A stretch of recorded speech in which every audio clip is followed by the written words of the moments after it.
10년당 1000배 정도씩 빨라집니다. 컴퓨터는. 이제 AI를 하려면은 벗어나가지고 하기가 무지하게 어려운 상황이 돼 있는 거죠. 이거 손톱 많은데 20조에서 50조 정도의 돈이 들어갑니다. 공장 하나 짓는데. 그러니까 최첨단 공정을 하는 것은 삼성과 TSMC 두 회사밖에 없습니다. 글로벌 파운더리가 실라노를 하다가 손을 들었어요. 내가 더 이상 이렇게 돈을 퍼부으면서 못하겠다. 이 반도체 비즈니스라는 게 잘못하면 확 가는 사람이.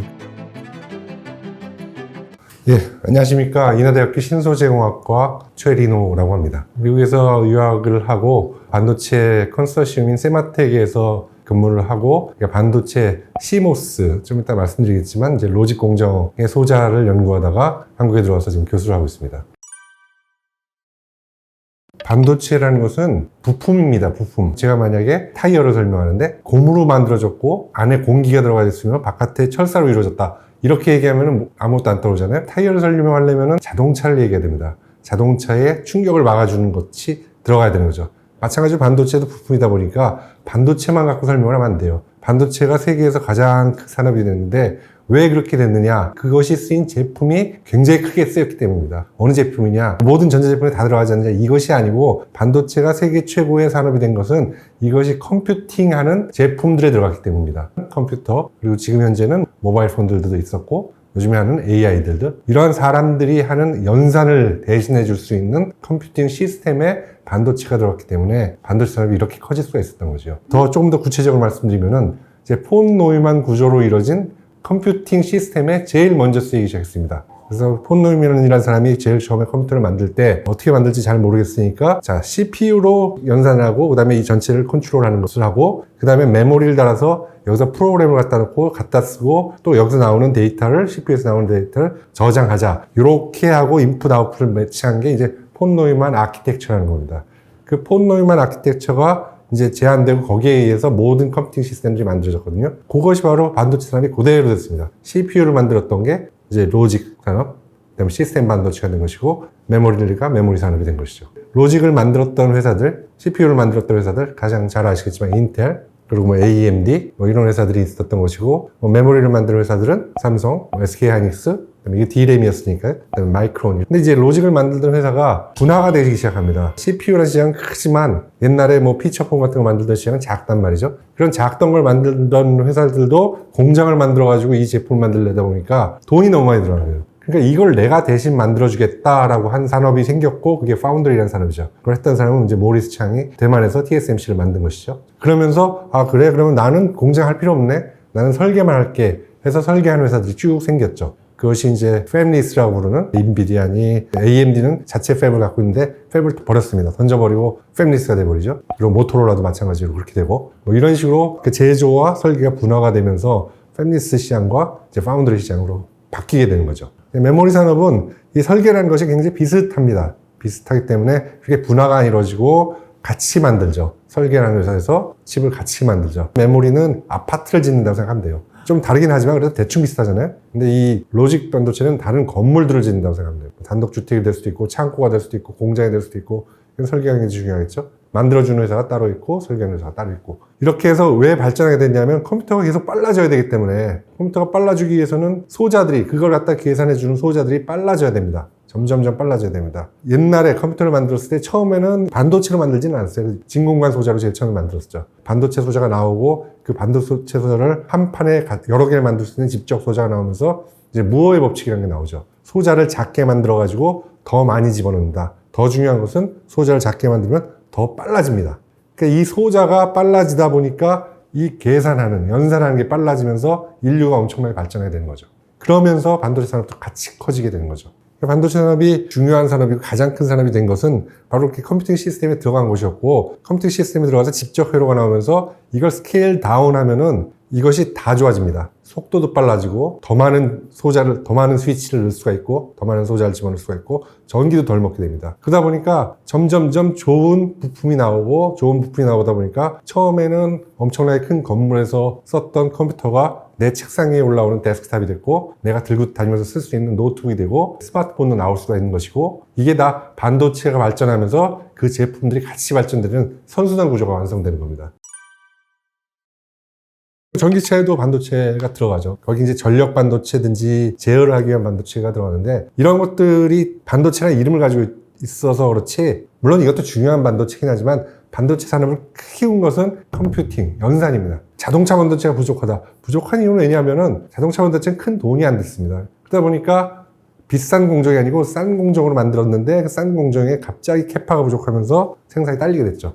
그러면서 가격이 올랐던 거지, 주류는, 반도체 주류는 AI, 그리고 메모리 이렇게 되는 거죠. 자율주행이 들어가잖아요. 네, 맞습니다. AI 얘기를 해야 되는데, 그렇게 되면은 이제 AI라는 게 왜 나오게 됐냐면은 폰노이만 구조로서 계속 발전해 옵니다. 이 폰노이만 구조로서 컴퓨팅이 발전해 오는데 10년당 1000배 정도씩 빨라집니다. 컴퓨터는. 그 정도 속도로 빨라져야 돼요. 컴퓨터는. 그 추세를 계속 이어왔기 때문에 우리가 옛날에 볼 수 없었던 핸드폰도, 스마트폰도 나왔던 것이고, 쓸 수 있는 웨어러블 컴퓨팅도 나올 수 있는 것이고, 여러 가지 나왔던 게 그 정도로 빨라졌기 때문인데, 그 이유는 반도체가 스케일링 다운을 하면서 그 퍼포먼스를 다 맞춰줬어요. 그러니까 반도체가 빨라졌기 때문에 그 컴퓨팅의 능력이 빨라질 수 있었던 거죠. 근데 이 스케일링이라는 것은, 그러니까 반도체를 작게 만든다는 것인데, 이건 어쩔 수 없이 한계에 도달하게 돼 있어요. 왜냐하면은 물질이라는 것은 자를 수 없는 단위가 있는데, 그게 분자라는 단위인데, 그 분자라는 단위에 가까우면 가까울수록 안 되는 거죠. 만약에 애플폰을 쓰시고 있다면 거기에 드는 칩이 이제 A16이라는 칩인데, 그 안에 한 1cm 정도 손톱만한 크기의 A16이라는 칩이 있습니다. 그 안에 소자, 트랜지스터, 모스펫이 몇 개 정도 들어가는지 아세요? 160억 개가 들어가 있습니다. 이거 손톱만 한데 그 160억 개를 만들어내는 겁니다. 그게 가능하기 위해서는 여러 가지 기술들이 필요하지만 중요한 기술 하나가 리소그라피, 작게 그릴 수가 있어야 되는 거죠. 엄청나게 작게 그릴 수가 있어야 되는데 그게 이제 ASML이 하는 것이고, ASML의 노광 장비들이 하는 일이고, 그것이 작아지면 작아질수록 점점 더 어려워지는 거죠. 그러면은 이게 더 어려워지면 컴퓨팅은 빨라질 수 없는 것인데, 그럼 컴퓨터는 더 이상 빨라질 수 없는 것이냐? 아닙니다. 우리가 쓰고 있는 이 CMOS, 그러니까 트랜지스터라는 소자를 써가지고 폼노이만 구조로 컴퓨터를 만들고 있는데, 이 방법이 아닌 다른 방법으로 계산하면서 좀 더 빨리 해보자는 시도들이 있는 거죠. 그 중에 하나가 AI라는 거죠.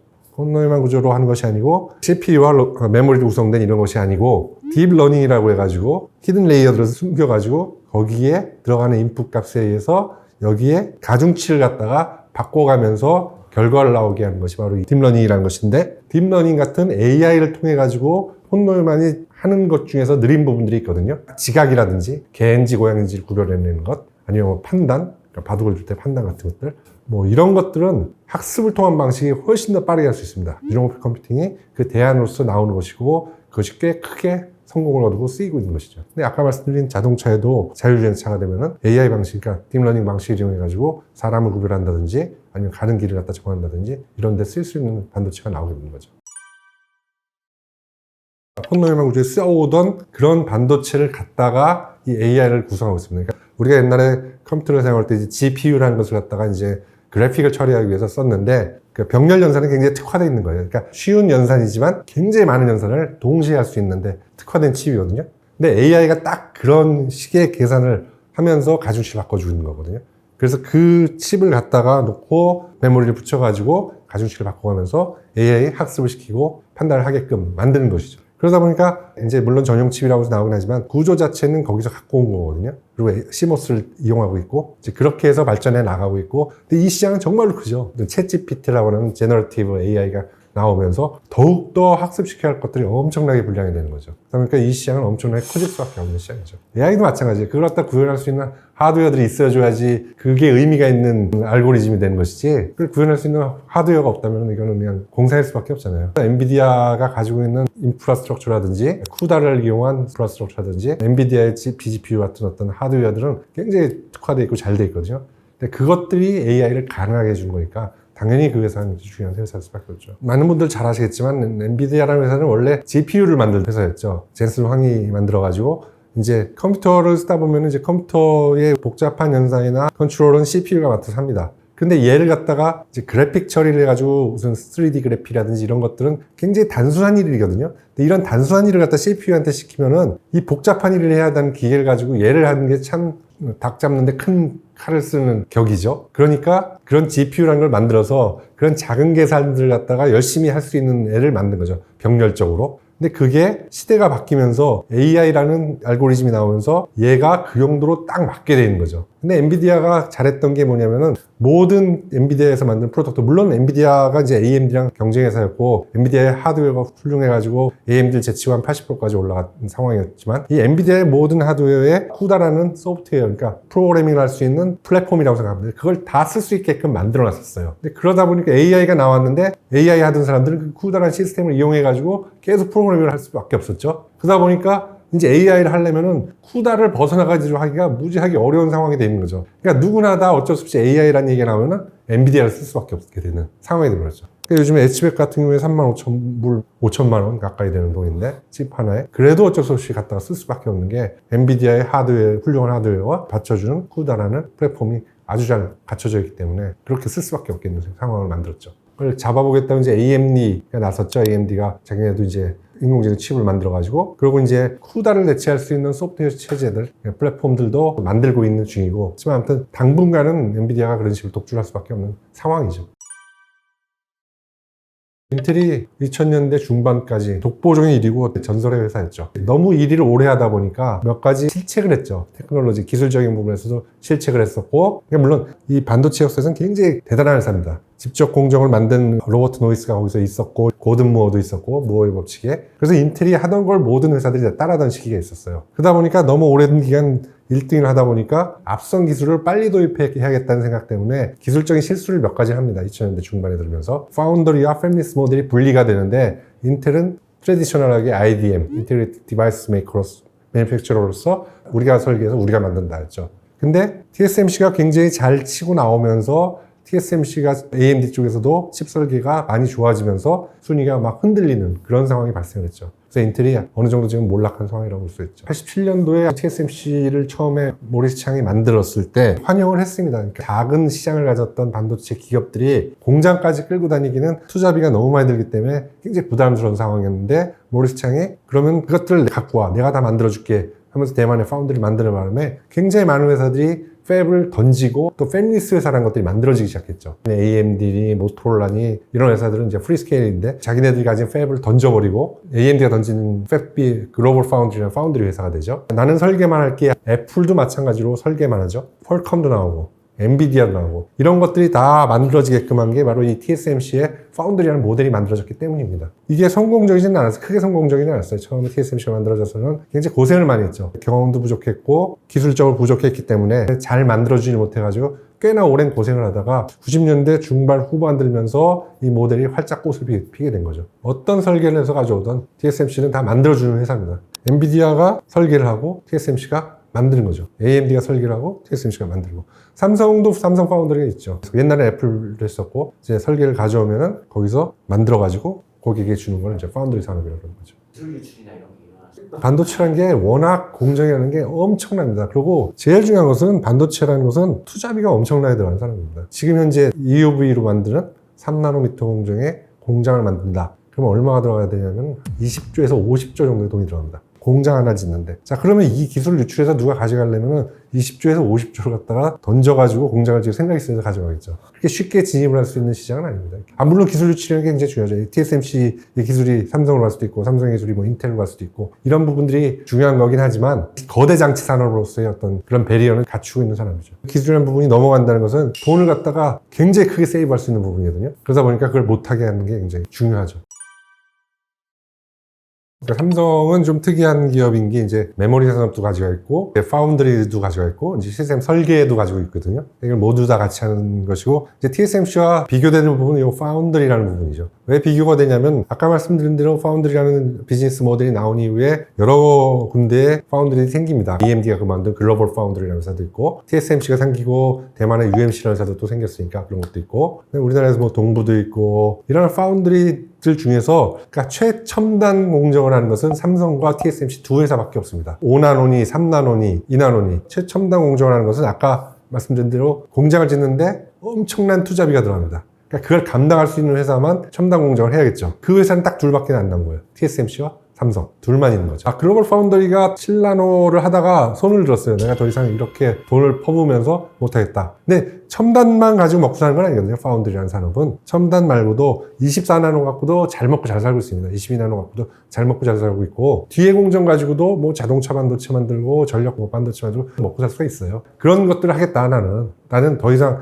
저렇게 엄청난 돈을 투자하면서 리스키한 거를 못하겠다라고 다 뒤로 갔죠. 그래서 지금 남은 게 삼성하고 TSMC 두 개만 최첨단 공정을 하고 있기 때문에 비교를 할 수밖에 없게 되는 거죠. 둘을 비교해 주신다면 참 이런 게 암담한 상황인데 이런 질문을 받을 때마다 그냥 마켓시어가 많은 걸 얘기해 주고 있어요. 지금 이제 파운드에서 마켓시어가 TSMC가 한 60%, 전체 마켓시어의 60%이고 삼성이 20% 안쪽인데, 이제 그 정도의 차이는 납니다. 그 마켓시어의 차이가 파운드의 위상은 보여주고 있는 거라고 봅니다. 삼성이 그 파운드리를 본격적으로 시작한 거는 2000년대 초중반 정도라고 생각해야 되거든요. 그러니까 그때부터 시작했기 때문에 스타팅 포인트가 워낙 늦었습니다. 그 때문에 따라가는 상황이죠. 굉장히 잘 따라가지고 굉장히 클로즈하게 붙었던 적도 있었고, 조금 잘못해가지고 벌어진 적도 있었고, 그래서 지금까지 오고 있는 중입니다. 파운드리 시장 자체가 2등만 하더라도 2등이라는 것도 대단한 것이고, 그걸로 인해서 버는 돈도 굉장히 훌륭하지만, 이 반도체 비즈니스라는 게 잘못하면 확 가는 사람이에요. 그러니까 일본의 메모리 같은 경우에 몇 번의 실책을 거두면서 일본의 메모리 산업 회사들이 다 죽어버렸잖아요. 2000년대 초반만 해도 10개, 10대, 반도체 10대 회사 중에 한 6개 회사가 다 일본 회사였었거든요. 메모리 회사들이 굉장히 많았죠. 5개 회사 정도 메모리 회사가 있었는데, 이제 그 회사들이 기술 발전하면서 삼성이 굉장히 훌륭한 기술들을 싼 값에 잘 개발을 했습니다. 그래서 그것들을 제대로 따라오지 못하면서 전부 다 도태돼가지고 지금 싹 사라져버렸죠.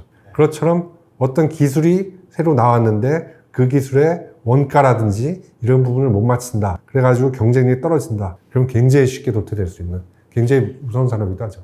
삼성의 파운드리 부분, 그러니까 메모리하고 파운드리를 나눠가지고 얘기해야 할 텐데, 그러니까 파운드리 부분에서는 굉장히 선전을 하고 있는 중입니다. 사실은 늦게 시작을 한 거에 비해서 선전을 하고 있고, 계속 올라갔거든요. 마켓시어가 계속 올라갔거든요, 삼성이. 그랬는데 4나노를 할 때 약간 수율이라는 부분을 관리를 잘못해가지고 실책을 했죠. 그래서 고객들이 원하는 시간에 제품을 만들어주지 못했고, 나온 제품도 그렇게 성능이 크게 좋지가 않았고, 이 바람에 고객의 신뢰를 좀 잃은 측면이 있습니다. 그걸 극복하기 위해서 이제 3나노미터의 게이트 어라운드 팻이라고 스위치거든요. 좋은 스위치를 개발한 거죠. 그러니까 TSMC보다 훨씬 좋은 스위치를 개발해서 내가 이런 걸 개발했다. 그러니까 나한테 와라. 그러니까 TSMC보다 먼저 개발해가지고 아직까지 그 고객의 신뢰를 완전히 회복하려면 어느 정도 시간이 필요한 것이죠. 또 한 가지 부분은 TSMC로 많이들 페미니스트가 가는 이유는 TSMC에 가면은 시스템적으로 모든 걸 다 해결해 줍니다. 아까 말씀드린 스위치라는 건 그 스위치를 만들어가지고 칩을 만드는 것이고, 그 칩들을 결합을 해가지고 그 크게 시스템을 만들어주는데, TSMC가 최근에 가장 중점을 두고 있었던 것이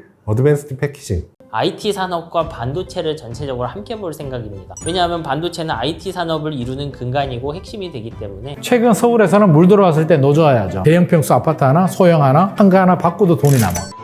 이것만 아셔도 부동산의 가격 전망을 어느 정도 하실 수 있다.